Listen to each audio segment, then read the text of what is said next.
இப்பொழுது ஒரு கேள்வி நமக்குள்ளே வருகிறது. என்ன கேள்வி நமக்குள்ளே வருகிறது? நான் செழிப்பாய் இருப்பதுதான் தேவனுடைய விருப்பம் என்றால், எல்லாம் கவனிச்சுட்டு வாங்க, நான் செழிப்பாய் இருப்பதுதான் கர்த்தருடைய சித்தம் என்றால், நான் ஆரோக்கியமாய் இருப்பதுதான் கர்த்தருடைய சித்தம் என்றால், பிறகு ஏன் நான் பண கஷ்டத்திலே வாழ வேண்டும்? பிறகு ஏன் நான் பொருளாதார குறைவிலே நான் வாழ வேண்டும்? பிறகு ஏன் நான் வறுமையிலேயும் தாழ்ச்சியிலேயும் நான் வாழ வேண்டும்? பிறகு ஏன் நான் கடன் பிடியிலே சிக்கி தவிக்க வேண்டும் என்கிற ஒரு கேள்வி நமக்குள்ளே என்ன செய்கிறது? வருகிறது. நான் செழிப்பா இருப்பதுதான் கர்த்தருடைய சித்தம்னா, அப்புறம் ஏன் இன்னும் நான் செழிப்பா இல்லை? கேள்வி வருதா வரலையா? வரலையா? வரணும். நான் நல்லா இருப்பதுதான் கர்த்தருடைய சித்தம்னா, அப்ப நான் இன்னும் நல்லா இல்லையே பாஸ்டர். ஏன் இன்னும் நான் நல்லா இல்லை? இன்னும் நான் ஏன் தடவிக்கிட்டு கிடக்கிறேன்? இன்னும் ஏன் கடன்காரனுக்கு பயந்து ஓடிக்கிட்டு இருக்கிறேன்? ஏன் அந்த கொஞ்சம் கடனை கூட கட்டி முடிக்க முடியல? ஏன் ஒரு திருப்தியான வாழ்க்கை வாழ முடியல? அன்றாடம் சாப்பாட்டுக்கே திணறேனே, அன்றாடம் சாப்பாட்டுக்கு என்ன கஷ்டப்படுறேனே. நான் செழிப்பாக இருப்பது தான் கர்த்தருடைய சித்தம்னா, நான் நல்லா இருப்பது தான் கர்த்தருடைய சித்தம்னா, அப்புறம் ஏன் நான் பண கஷ்டத்தில் இன்னமும் நான் வாழ்ந்துக்கிட்டு இருக்கிறேன், பொருளாதார கஷ்டத்தில் இன்னமும் நான் வாழ்ந்துக்கிட்டு இருக்கிறேன் அப்படின்ற ஒரு கேள்வி அநேக கிறிஸ்தவருடைய மனதை குடைந்து கொண்டிருக்கிறது. இல்லை, ஆழமாய் கவனியுங்கள். நான் செழிப்பாய் இருப்பதைத்தான் தேவன் விரும்புகிறார் என்றால், என்னுடைய நிலைமையை அவரே பார்த்து என்னுடைய தேவைகளை அவர் சந்திக்க வேண்டியதானே அப்படின்னு ஒரு கேள்வி நமக்குள்ளே என்ன செய்கிறது? வருகிறது. நான் இப்படி தான் இருக்கிறேன், நான் கஷ்டத்தெல்லாம் இருக்கிறேன், நான் வறுமையில் தான் இருக்கிறேன், அன்றாட சாப்பாடுக்கு கஷ்டப்படுறேன். அப்புறம் என் நிலைமை அவருக்கு தெரியும்ல, என் நிலைமையை அவர் பார்த்து என்னை ஆசீர்வதிக்க வேண்டியதானே, என் தேவையை சந்திக்க வேண்டியதானே. ஆயிரக்கணக்கான கிறிஸ்தவ விசுவாசியுடைய மனதை இந்த கேள்வி குடைந்து கொண்டிருக்கிறது. இந்த மாதிரி பிரசங்கத்தெல்லாம் அவங்க கேட்டுட்டு, இதெல்லாம் சும்மா வெறுத்து பிரசங்கம்ப்பா, சும்மா அதெல்லாம் வாழ்க்கைக்கு ஒத்து வராது, நம்மளாம் நல்லா இருக்கிற கர்த்தருடைய சித்தம்னா அப்புறம் ஏன் நான் கஷ்டத்தில் இருக்கிறேன், நான் ஏன் என்ன கடன் பிரச்சனையில் இருக்கிறேன், என் நிலம் அவர்கிட்ட தெரியாதா, அவருக்கு என்ன கண்ணு தெரியாதா, நான் கஷ்டத்தில் இருக்கிறேன், கடன் பிரச்சனையில் இருக்கிறேன்னு சொல்லி அவர் பார்த்து என்னை ஆசீர்வதிக்க வேண்டியதானே, என் தேவை சந்திக்க வேண்டியதானே, என்னை உயர்த்த வேண்டியதானே. நான் சபைக்கு போகத்தானே செய்கிறேன், ஞானஸ்தானம் எடுக்கத்தானே செஞ்சிருக்கிறேன் அப்படின்ற ஒரு கேள்வி ஒவ்வொரு கிறிஸ்தவ விசுவாசியுடைய மனதை என்ன செய்து கொண்டே இருக்கிறது? உடைந்து கொண்டே இருக்கிறது. அருமையானவர்களே கவனியுங்கள். செழிப்பு என்பது முற்றிலும் தேவனை பொறுத்தது அல்ல. நன்றாய் நீங்கள் கவனியுங்கள் இதை. செழிப்பு என்பது, ஐஸ்வர்ய வாழ்வு என்பது முற்றிலும் தேவனை பொறுத்தது அல்ல, அது உங்களை பொறுத்ததே. மறுபடியும் சொல்றேன், கவனிங்க. செழிப்பு என்பது முற்றிலும் தேவனை பொறுத்தது அல்ல, செழிப்பு என்பது அது உங்களை பொறுத்ததே. எப்படி என்றால், நாம் செழிப்படைவதற்கான எல்லா காரியத்தையும் ஆண்டவராய் இயேசு கிறிஸ்து கல்வாரி சிலுவையிலே அவர் செய்து முடித்து விட்டார். நன்றாய் கவனியுங்கள்.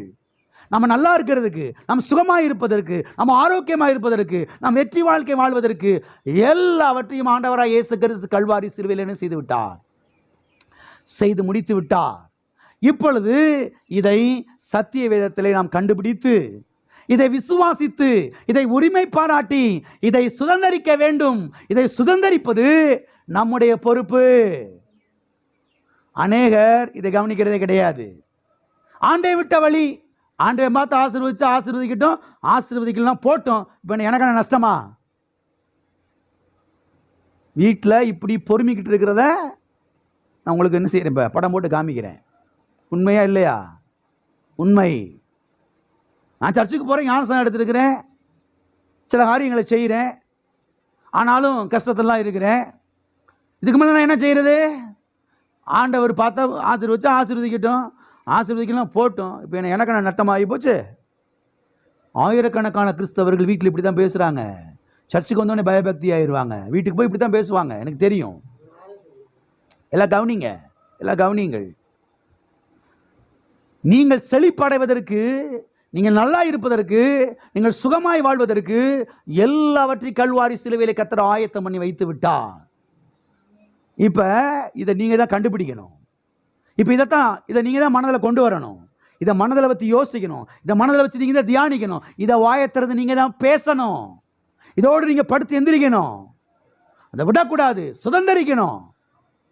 தொடர்ந்து அதை அறிக்கையிடணும். அறிக்கையிட்டு விசுவாசித்து சுதந்திரிப்பது அது நம்முடைய பொறுப்பருமையான தேவனுடைய பிள்ளைகளே. அநேகர் கவனிக்கிறதே கிடையாது.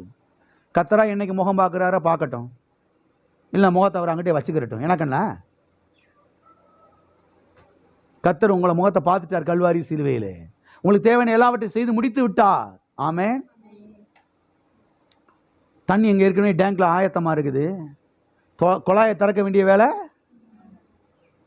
தண்ணி தான் இருக்குல்ல. 1000 லிட்டருங்க தண்ணி வர வேண்டியதானே. ஆண்டவன் திறந்து விட வேண்டியதானே. ஆண்டவனுக்கு கண்ணு இல்லையா காது? ஏங்க குழாயை திறக்க வேண்டிய வேலை யாரு? குழாயம் ஆண்டவர் திறந்து விடுவார். என்ன எல்லாரும் இனி ஒரு மாதிரியா பார்க்குறீங்க? எல்லாவற்றையும் கர்த்தர் ஆயத்தப்படுத்தி வைத்து இருக்கிறார் கல்வாரி சிலுவையிலே. இப்போ ஊர் பேச்சை பேசுகிற கொஞ்சம் நிறுத்திவிட்டு விவகாரத்துக்கு வந்துட்டேன். இப்போ ஊர் பேச்சை உட்காந்து ஊரில் உட்காந்து லவன்னு பேசி வாயை எங்கெடுத்து குடும்பத்தை எங்கெடுக்கிறதுக்கு பதிலாக ரூமை பூட்டிக்கிட்டு வீட்டுக்குள்ளே போய் உக்காந்து வேதத்தை வாசித்து இப்படிப்பட்ட வார்த்தையில் எடுத்து வாயில் வச்சு திரும்ப திரும்ப பேசணும். இப்படிப்பட்ட ஒரு பொறுப்பு கிறிஸ்தவ விசுவாசிகள் கொடுக்கப்பட்டிருக்கிறது. இதெல்லாம் கவனிக்கிறதே கிடையாது. சர்ச்சுக்கு போனோமா, வந்தோமா, ஏதோ ஒரு 10 நிமிஷம் ஜெபம் பண்ணோமா, ஏதோ 2 வசனத்தை காலண்டரை 10 வாசித்தோமா, என் வேலை முடிஞ்சிச்சு. நீ ஆண்டவன் வேலை. ஆண்டவன் வேலையா? கர்த்தர் கையெழுத்து போட்டு கொடுத்துட்டாரோ, நீ போய் தெருவில் உட்காந்து பேசிட்டு வாமான்னு. அநேக கிறிஸ்தவர்கள் வாழாமல் போனார்கள். கவனியுங்கள், சீரியஸான விஷயம். ரூமை பூட்டிட்டு ஒரு ஆண்டவருடைய பிள்ளைக்கு வேலை அதுதான். தேவ சமூகத்தில் நின்று ஜெபிக்கணும், விசுவாச அறிக்கைகளை பண்ணணும், நல்லா அந்நிய பாஷையில இருந்து ஜெபிக்கணும். நேரத்தை காலத்தை விதமாக செலவிடும் பொழுது செழிப்பு உங்களுடைய வாழ்க்கையிலே பலிக்கும். செழிக்காமல் இருக்க முடியவே முடியாது. மேலே வந்துருவீங்க கண்டிப்பா, மாற்றமே இல்லை. ஆமென். ஆகவே எதுக்கு எடுத்தாலும் கர்த்தரை குற்றம் சாட்டுறது, பாஸ்டரை குற்றம் சாட்டுறது, சபையை குற்றம் சாட்டுறதை விட்டு போறணும்.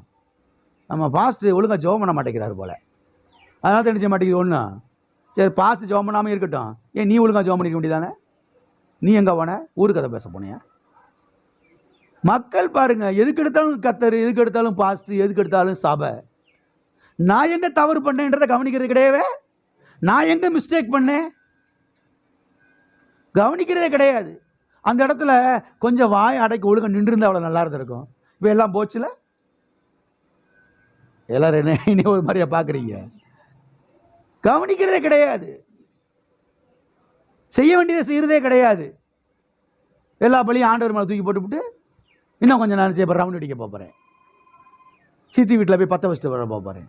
மதனியா வீட்டில் போய் என்ன செய்ய போகிறேன்? மூட்டி விட்டு வர போகிறேன். மெடலாக கொடுக்க போகிறாங்க. கவனிங்க அருமையான தேவனுடைய பிள்ளைகளே. தேவனுடைய பிள்ளைகள் வாயை கர்த்தருடைய வார்த்தைக்கு நேராக திருப்ப வேண்டும். வாயை கல்வாரி சிலுவைக்கு நேராக என்ன செய்ய வேண்டும்? திருப்ப வேண்டும். அவருடைய காயங்களுக்கு நேராக, அவருடைய தழும்புக்கு நேராக திருப்ப வேண்டும். திருப்பும் பொழுது செழிப்பு என்பது உங்களுடைய பங்காய் என்ன செய்யும்? மாறவே மாறும். ஆமென். எனவே நாம் இந்த பூமியிலே செழிப்படைவது தேவனுடைய சித்தமாய் இருக்கிறது. ஹல்லேலூயா.